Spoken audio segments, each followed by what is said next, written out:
Lo segundo es desarrollar la empatía. La empatía es la capacidad de conocer al otro, de entender al otro, lo cual a veces es dificilísimo, ¿no? Porque no entendemos nada. Pero no solamente eso, no solamente tenemos que conocer al otro, sino que también tenemos que entender cómo nos ve el otro a nosotros, ¿no? Tenemos que tratar de analizar, a ver, yo veo el otro, creo que la otra persona es así, pero ¿cómo me está viendo a mí? Porque a lo mejor el problema está en que a mí me está viendo de forma errónea. Hay un caso del cual estoy muy orgulloso, que involucró a unos mexicanos y unos hermanos, que unos habían venido a vivir a México, un hermano había venido a vivir a México y el otro estaba en España, y hacía 15 años que no se hablaban. La incomunicación había creado muchísimas percepciones negativas entre unos y otros, y bueno, la cosa se mantenía tranquilamente porque no había habido ningún cambio hasta que el padre de ellos, que estaba viviendo en España, falleció, y había que resolver muchas cosas de la madre, porque la madre estaba incapacitada mentalmente. Cuando llega uno de los hermanos a España, descubre que las joyas de la madre han desaparecido, ¿no? Automáticamente él concluye que esas joyas han sido robadas, y yo le pido que me explique mucho más acerca de el perfil del otro hermano, etcétera, etcétera. Y me explica, bueno, pues que el otro hermano es una persona muy centrada en el dinero, que es una persona avariciosa, etcétera, etcétera, pues, bueno, tuvo una serie de descripciones negativas. También me explica que el padre tenía pensado venir a retirarse, a vivir a México sus últimos años, y que para eso les había enviado un dinero a la familia que estaba aquí en México, para que con ese dinero pudieran arreglar la casa, pudieran hacer una habitación adicional, etcétera, etcétera. En relación a las joyas, cuando me pide el consejo acerca de qué tiene que hacer, le digo, ponte en contacto con tu hermano, y lo que tienes que decirle es, por favor, acompáñame a la comisaría a poner una denuncia por las joyas, y ya veremos a ver cómo reacciona. Según cómo reaccione, podremos saber si efectivamente, o podremos intuir si las tiene o no las tiene.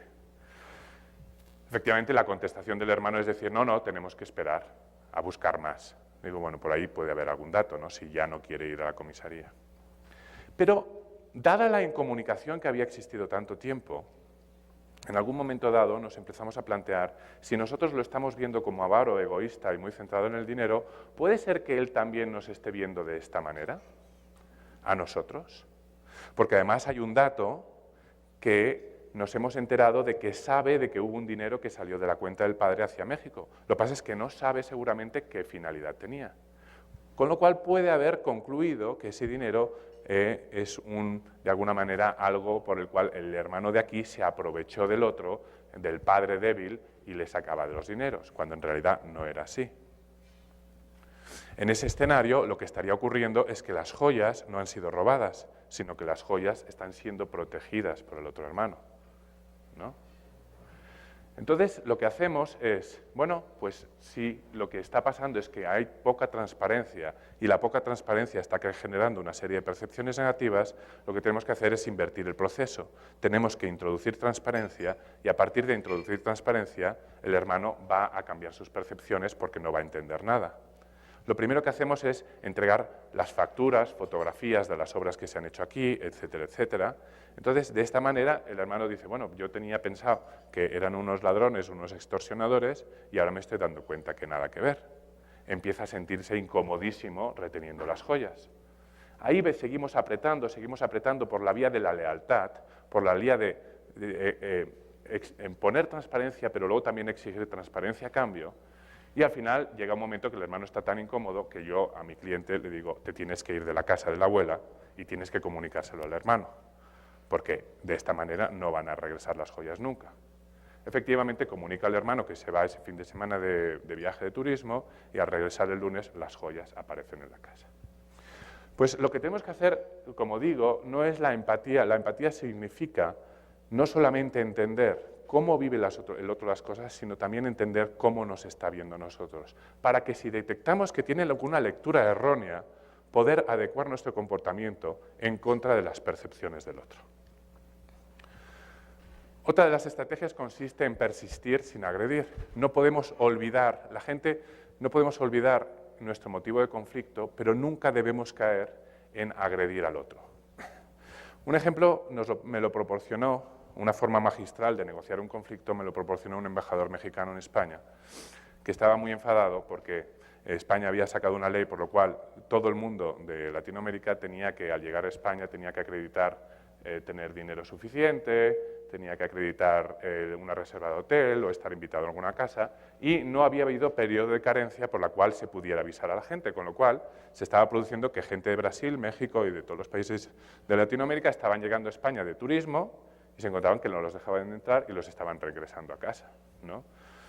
Eso era para evitar inmigración económica, pero en todo el saco se estaba metiendo a todo el mundo. El embajador se acerca al director de la policía y le empieza a protestar. Le dice que le parece injusto, lo trata con un respeto exquisito, nunca le ofende, y le empieza a decir que esto le parece injusto y tal. El director de la policía le dice, oiga, hay una ley, si quiere usted váyase al Parlamento y yo no puedo hacer nada. Pero como que lo hace con cada vuelo que aterriza, es decir, lo hace el lunes, miércoles y viernes, y lo hace durante hasta 20 veces, al final el director de la policía ya no sabe qué hacer, lo tiene que recibir cada vez. Y al final el director de la policía, y como lo ha seguido tratando de forma exquisita, no ha creado un problema personal entre ellos, al final el director de la policía dice, ok, yo ya no puedo más de estas visitas, me voy a acercar al aeropuerto, y a la policía del aeropuerto les da instrucciones de flexibilizar mucho la aplicación de esa ley. La persistencia sin la agresión genera muy buenos resultados. Por último, hablábamos al principio de cooperación. Tenemos que percibir, cuando vemos el conflicto, tenemos que darnos cuenta de que tenemos que cambiar la actitud. No tenemos que ver al otro como a alguien problemático. Tenemos que trabajar con el otro. No tratar de convencerlo, sino trabajar con el otro, detectar sus intereses, sumarlos al nuestro y ahí buscarle una salida. En una ocasión, en una mediación matrimonial, me llega un matrimonio, yo me reúno con la esposa y me dice, yo le pregunto, ¿qué objetivos tienes? Y me dice, yo quiero que mi marido me pague más pensión, mi exmarido me pague más pensión. Me reúno con él y me dice, y digo, ¿cuáles son tus intereses? Y me dice, yo quiero pagar menos pensión. Digo, bueno, pues vamos bien, ¿no? Y digo, voy a preguntar el motivo a cada quien. El motivo a cada quien era que había una situación de crisis en España, ya sabéis que había una situación de crisis y les estaban bajando los ingresos, y entonces, bueno, la manera en cómo veían que se podían aumentar sus ingresos era pidiéndole dinero al otro, ¿no? Si formulamos el conflicto de esta manera, tenemos un grave problema, porque o tú o yo, y es una lucha de una pelea de gallos. Sin embargo, yo le reformulo el problema. Le digo, bueno, pues entonces en realidad lo que tenemos es un problema común, no es un problema enfrentado. El problema común que tenemos es que ambos necesitáis más ingresos y menos gastos. Me dicen, pues sí.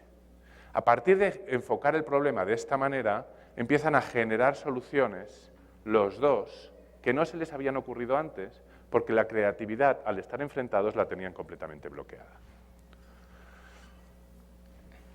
Así que, bueno, pues mi recomendación es esta. Detectemos el interés de uno, detectemos el interés del otro. No tratemos de imponer el uno al otro. No tratemos de imponer, no tratemos de persuadir, ¿no? Detectemos qué es lo que le interesa a cada quien y busquemos la solución compartida. Trabajemos en equipo el conflicto. Si vemos un bache, el conflicto tiene que ser, entramos los dos en un bache y salimos juntos de él. No salimos empujándonos el uno al otro, ¿no? Perdón. La otra es siempre negociar en base a principios. Si tenemos que negociar cuestiones de dinero, cuestiones de dudas, cuestiones de incertidumbre, no tratar de imponer nuestra versión al otro. Es decir, tengo que negociar la venta de esta casa porque la estamos compartiendo, el matrimonio, o tengo que negociar con un grupo ecologista el si estoy realmente polucionando o no. Lo que tengo que buscar es pactar con el otro cómo solucionamos esas situaciones. Lo normal que se hace, lo que hace todo el mundo, ¿no? Pues yo me busco mi propio informe pericial, me busco mi propio avalúo, el otro se busca el suyo y lo que hacemos es enfrentarnos a lo loco porque uno ha presionado mucho al alza, el otro ha presionado a la baja y ya estamos en un conflicto. ¿Qué tal si lo buscamos conjuntamente? ¿Qué tal si vamos a buscar al perito conjuntamente o el informe de tercero conjuntamente? Lo importante no es la solución, sino cómo llegamos en equipo a ella.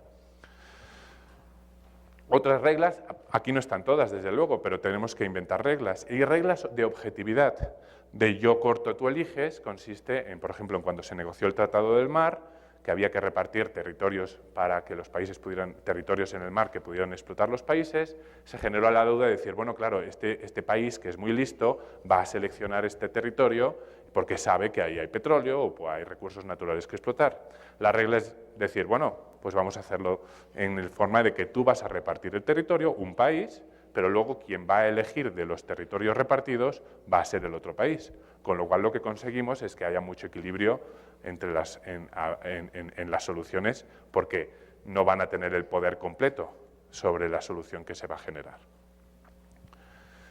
Y finalmente, en este aspecto de salirnos fuera del conflicto, de tratar de verlo desde fuera, tenemos que aplicar la creatividad.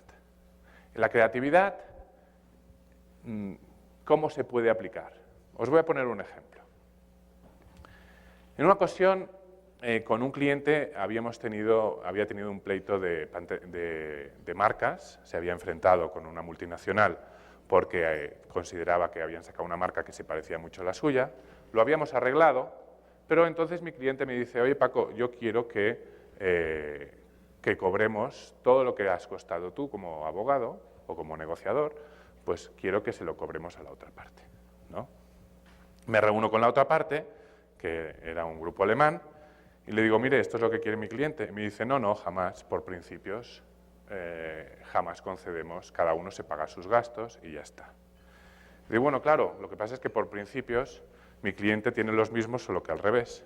Ahí quedaba la situación absolutamente bloqueada. Me regreso a España, y entonces digo, bueno, voy a ver cómo le aplico la creatividad.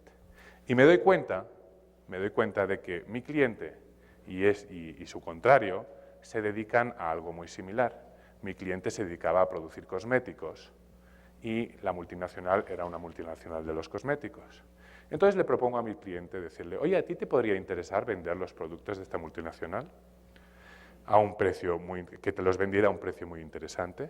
Y así, de esta manera, con la reventa tú te generas un margen suficiente para costear mis honorarios.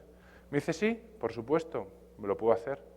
En esa solución arreglamos el problema, no lo hacemos en un sentido de lucha de uno contra el otro y además generamos una relación que luego no continuó, simplemente se quedó con aquel pacto, se llegó a una cantidad que enviaron, la envió el grupo alemán, la envió a un coste muy reducido porque en realidad les daba igual, lo que quería era solucionar el problema y además pues generaba un ingreso, no generaba una ganancia, pero no generaba un coste.